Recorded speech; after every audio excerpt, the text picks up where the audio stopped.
Hello student, I Hashmat Usmani, Assistant Professor in EC Department of RKGIT is now going to explain about addressing mode of 8085 microprocessor. So if you want to write a program for 8085 microprocessor, then you must have good understanding of instruction set. And for a good understanding, you must know about addressing modes. So what is addressing mode? तो addressing mode basically अगर आपको ये पता हो कि एक instruction को हम दो पार्ट में डिवाइड करते हैं. फर्स्ट वन इज ऑपकोड और सेकेंड वन इज ऑपरेंड. तो किसी भी इंस्ट्रक्शन के दो पार्ट होते हैं, ऑपकोड एंड ऑपरेंड. तो इस ऑपरेंड को हम इंस्ट्रक्शन के अंदर किस तरीके से किस तरह से एड्रेस कर रहे हैं उसको हम कहते हैं एड्रेसिंग मोड. तो बाय डेफिनेशन हम कह सकते हैं the way of specifying data to be operated by an instruction is called addressing mode. So there are 5 type of addressing modes in 8085 microprocessor: immediate addressing mode, register addressing mode, direct addressing mode, indirect addressing mode, and implied addressing mode. So I will explain each addressing mode with example. Then first one is immediate addressing mode. In immediate addressing mode, the source operand is always data.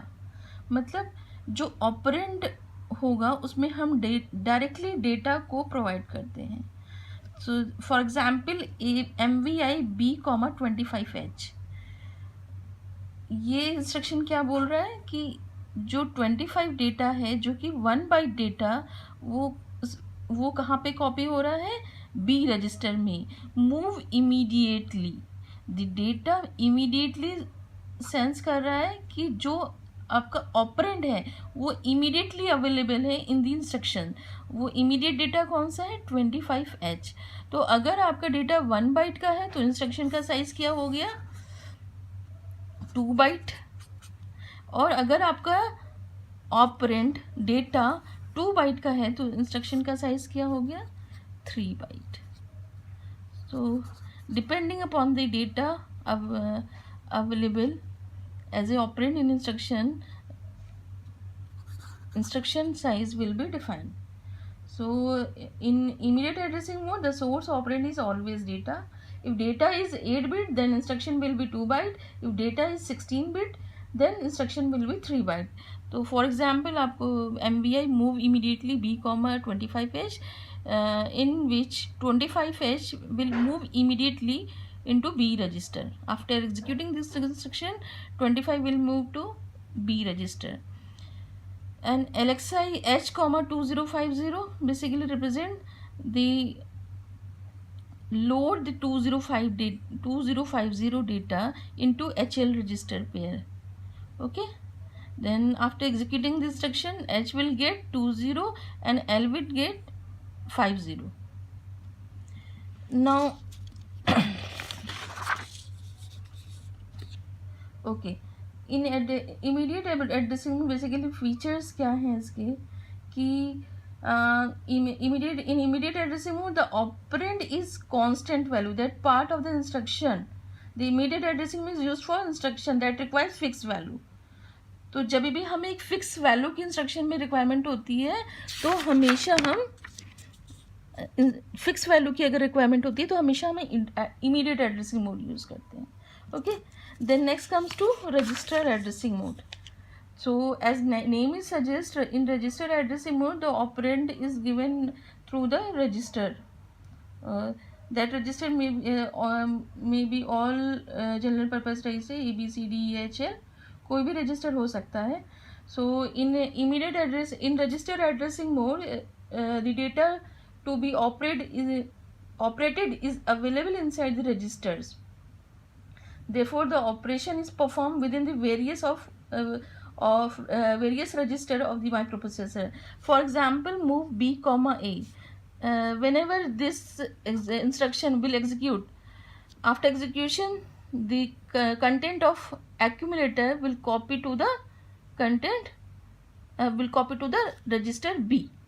Okay, and add B. After executing this instruction, the content of accumulator will be added to the content of B register and the result will store in accumulator. So what is the feature of register addressing mode? In a register addressing mode, the operand is stored in one processor register. The register addressing mode is used for instruction that manipulate the content of the registers. Okay, then next come to direct addressing mode. So ऐसा नाम ही suggest कर रहा है direct addressing mode. So instruction में हम operand का directly address present करते हैं. सपोज ये आपका जो एग्जाम्पल है, इसमें जो नंबर्स दिख रहे हैं वो नंबर्स क्या हैं? वो नंबर्स बेसिकली एड्रेस हैं, ऑपरेंड के एड्रेस हैं. सो बाय डेफिनेशन हम इस डायरेक्ट एड्रेसिंग मोड को कह सकते हैं. In direct addressing mode the data to be operated is available inside memory location and that memory location directly specified as an operand. The operand directly available in the instruction itself. For example, LDA 2050H. अब ये instruction क्या कह रही है कि load the accumulator with the content of location 2050H. इस location पे जो भी कंटेंट होगा वो कहाँ पे लोड होगा? एक्यूमुलेटर. और STA 2050H. STA after executing this instruction store the content of accumulator at the address of 2050H. तो दोनों ही इंस्ट्रक्शन में हम क्या दे रहे हैं? ऑपरेंड का डायरेक्टली एड्रेस दे रहे हैं. वो एड्रेस किससे रिप्रेजेंट हो रहा है? 2050H से. तो इसका जो फीचर है उसको फीचर को हम डिफाइन कर सकते हैं कि हम क्यों इसको यूज़ करते हैं डायरेक्ट एड्रेसिंग मोड को. तो इन direct addressing mode the operand is memory address specified directly in the instruction. कभी भी ऐसा हो कि हमें डायरेक्टली एड्रेस हमारे अवेलेबल है तो हम ये एड्रेसिंग मोड यूज़ करते हैं. The direct addressing mode is use for instruction that access data stored in memory. Okay, next come to indirect addressing mode. Indirect addressing mode में हम बेसिकली क्या करते हैं कि जो एड्रेस होता है वो हम डायरेक्टली ना देके किसी रजिस्टर पेयर के थ्रू या मेमोरी पॉइंटर के थ्रू हम ऑपरेंड में अवेलेबल कराते हैं. फॉर एग्जाम्पल जैसे कि आपका हमने इसमें 2 एग्जाम्पल्स दिए हुए हैं. तो इसमें बेसिकली हम कह सकते हैं by definition in indirect addressing mode the data is to be operated is available inside a memory location and memory location is indirectly specified. memory location को हम directly एड्रेस के थ्रू नहीं, उस एड्रेस को किसी मेमोरी पॉइंटर के through या किसी रजिस्टर पेयर के थ्रू हम स्पेसिफाई करते हैं. फॉर एग्जाम्पल 2 एग्जाम्पल दिए हुए हैं. LDAX-B. LDAX-B बेसिकली क्या बता रहा है? Load accumulator with the content addressed by BC register pair. अब यहाँ पे डिफरेंस क्या है? इस एड्रेस का जो भी कंटेंट होगा वो कहाँ पे कॉपी होगा? एक्यूमुलेटर में. LDAX-B में क्या है कि ये जो एड्रेस है 2050 अब वो इनडायरेक्टली कहाँ पर है? BC रजिस्टर पेयर में. तो BC रजिस्टर पेयर जिस भी मेमोरी लोकेशन को पॉइंट आउट कर रहा है उस लोकेशन का कंटेंट अब कहाँ लोड होगा? एक्यूमुलेटर में. Okay, then next example is move A, M. Move A, M में बेसिकली क्या है? Move the content of memory location pointed by HL register pair to the accumulator. memory pointer M basically क्या represent करता है? जो कि HL register pair में content होता है वो as a memory pointer use करते हैं, उसको हम M से रिप्लेस कर देते हैं. Next and last addressing mode is implied addressing mode. In implied addressing mode, the operand is hidden and data to be operated is available in the instruction itself.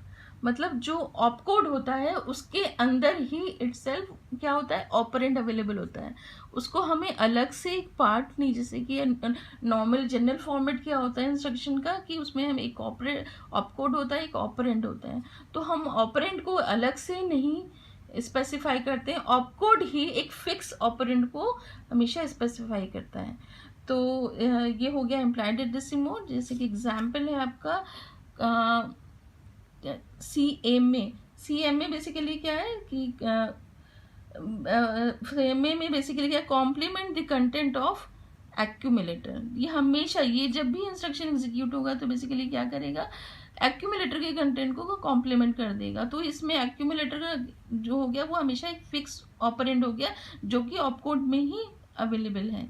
Similarly R R C basically क्या है, rotate the accumulator right by 1 bit. तो हमेशा क्या करेगा, ये accumulator के content को 1 bit rotate करेगा।